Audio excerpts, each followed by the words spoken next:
Thank you. I appreciate that very much. You're all very kind and generous to us every year when you come and spend some time with us.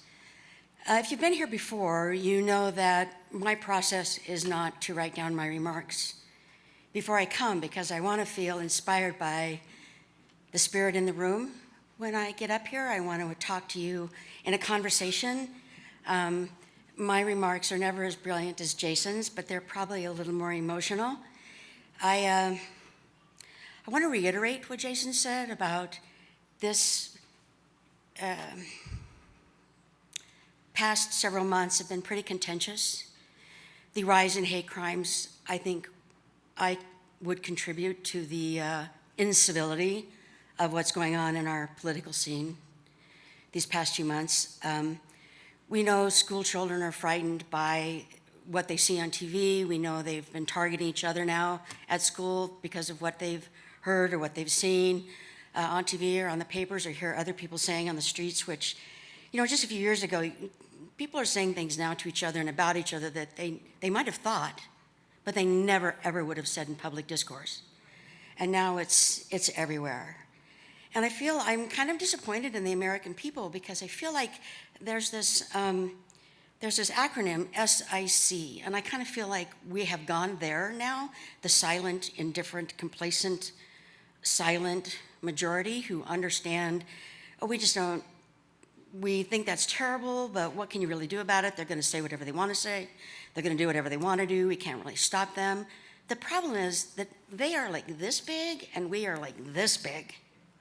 So we need to stop being silent, indifferent, and complacent and go, oh my fucking God, what are we doing?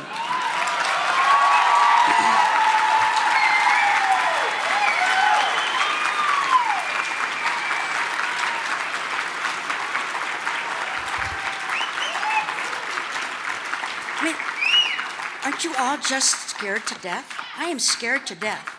I am worried that all the progress we've made in learning how to treat each other and be kind and be polite, even if in our hearts we don't feel it, we know that a socially acceptable situation, this is how you behave.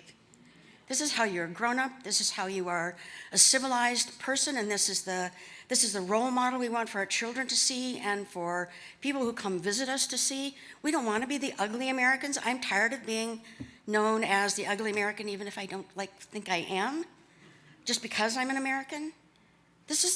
We have an opportunity now to send a message that will be heard around the world.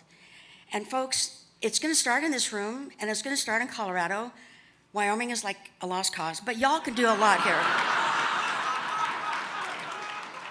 So we've never really been consistent in involving ourselves in politics in Wyoming.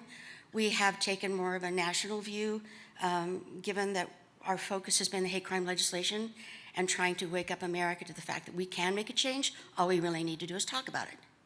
We need to talk about it. Now, in the last 18 years, one of the things I think that has been really wonderful is that we now have these issues in a public forum. Always before, it was the love whose name shall never be spoken. And now people are talking about it all the time.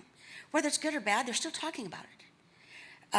Theater, the Laramie Project, the wonderful musical piece that we heard earlier, all kinds of things that you can't even imagine that now are not just about Matt and not just about the LGBT community, but about all kinds of folks who feel marginalized, whether it's based on race or religion or immigration status, heritage, whatever, socioeconomic status even. This is about accepting one another as human beings with the same goals and the same aspirations that everybody share. To love and be loved in return, to feel safe and secure in your job and your home.